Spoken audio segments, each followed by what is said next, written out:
Welcome everyone. I am Dr. Zayed, and you are watching my Learning Channel video. In this lecture, we will discuss counting rules in probability.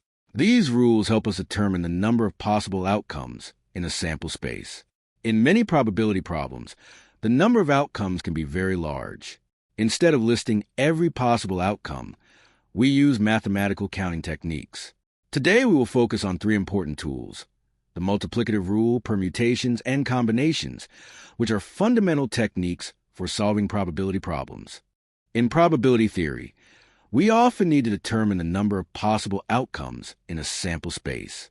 When the number of outcomes is small, we can list them manually. However, when the number becomes very large, listing them becomes impossible. This is where counting rules become very useful. They provide efficient mathematical shortcuts for calculating the number of possible outcomes. In this lecture, we will discuss three main counting techniques: the multiplicative rule, permutations, and combinations.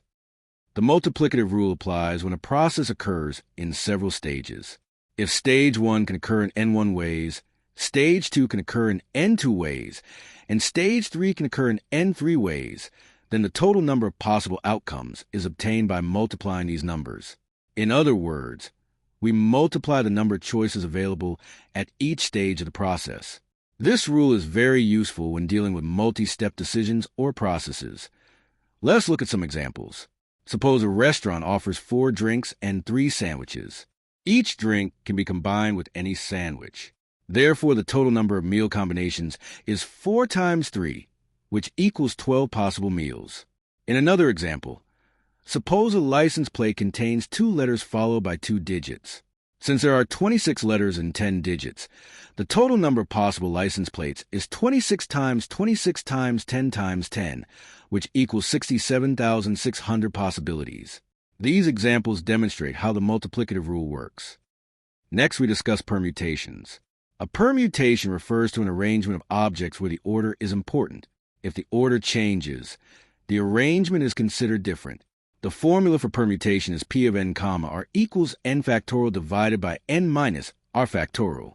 Permutations appear in different situations, such as arranging distinct objects in a row, arranging objects when some are identical, and arranging objects in a circular form. First, consider the arrangement of distinct objects. When we arrange n distinct objects in a row, the total number of arrangements is n factorial.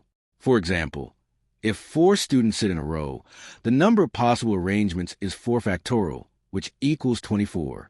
Similarly, if 5 books are placed on a shelf, the number of arrangements is 5 factorial, which equals 120. Each arrangement is different because the order of objects changes. Sometimes some objects are identical or repeated. In such situations, the number of permutations decreases because some arrangements look the same. If we have n total objects where n1 objects are of one type, n2 objects are of another type, and so on, the number of permutations is n factorial divided by n1 factorial times n2 factorial, and so on. For example, in the word level there are 5 letters where L appears twice and E appears twice. Using the formula, we obtain 30 arrangements. Similarly, for the word banana, the letters repeat several times, and the total number of arrangements becomes 60. Another situation occurs when objects are arranged in a circle. In circular arrangements, rotations represent the same arrangement. Therefore, the counting rule is different. For n objects arranged in a circle, the number of arrangements is n minus 1 factorial. For example, if 5 people sit around a round table, the number of circular arrangements is 5 minus 1 factorial, which equals 4 factorial, or 24. Similarly, if 6 students sit around a circular table, the number of arrangements is 6 minus 1 factorial, which equals 5 factorial, or 120. Now we discuss combinations. A combination is used when the order of selection does not matter. In this case, we are only selecting objects, not arranging them. The formula for combinations is C of n comma r equals n factorial divided by r factorial times n minus r factorial. For example, selecting 3 members from 7 people gives 35 possible committees. Similarly, selecting 2 students from 8 students gives 28 possible selections. To summarize, counting rules help us determine the number of possible outcomes efficiently.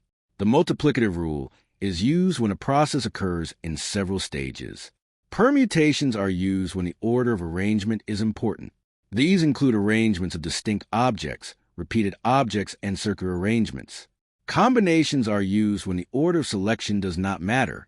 When solving probability problems, first identify the situation, then choose the appropriate rule, and finally apply the formula carefully. With practice, these techniques become powerful tools for solving many probability problems. Thank you for watching Dr. Zide Learning Channel for statistical classes.